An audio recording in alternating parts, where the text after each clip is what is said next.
La minute poétique du samedi 28 mars. Aujourd'hui, je vais vous lire 2 poèmes que j'ai écrits il y a quelque temps. 2 poèmes verdoyants à la tonalité différente. Pour toutes celles et ceux qui ont la chance d'avoir un jardin en cette période de confinement. Et puis pour tous les autres, pour leur offrir un petit bout de nature à travers les mots. Faire la sourde autruche.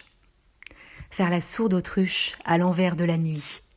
Le besoin de sérénité dans un bain de verdure. J'en ai avalé des vertes et des pas mûres. Faire fi de l'opacité, régurgiter mon pain quotidien. Dans les prés, j'y vais par 4 chemins, cueillir des pissenlits par la racine, m'enraciner dans le sol, prêt à m'accueillir. Je croise les bois et touche du doigt l'écorce. À l'ombre de l'arbre, je bois du petit vin et marche sur des nœuds. Au retour, j'ai l'herbe à la bouche.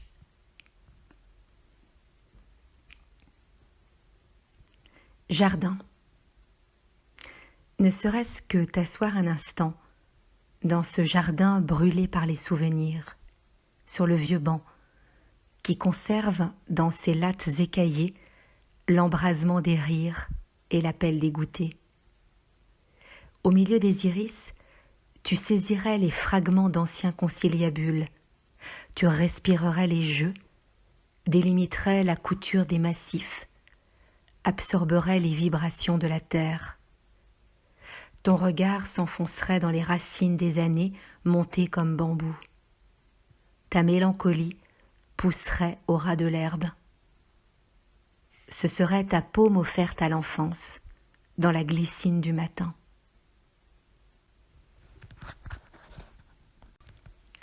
La minute poétique du samedi 28 mars.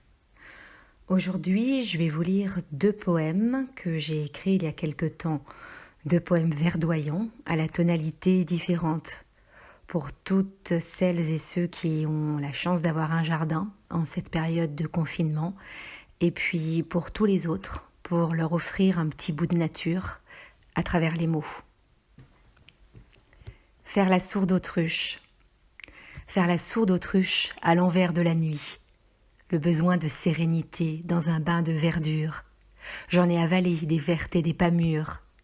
Faire fi de l'opacité, régurgiter mon pain quotidien. Dans les prés, j'y vais par 4 chemins, cueillir des pissenlits par la racine, m'enraciner dans le sol, prêt à m'accueillir. Je croise les bois et touche du doigt l'écorce. À l'ombre de l'arbre,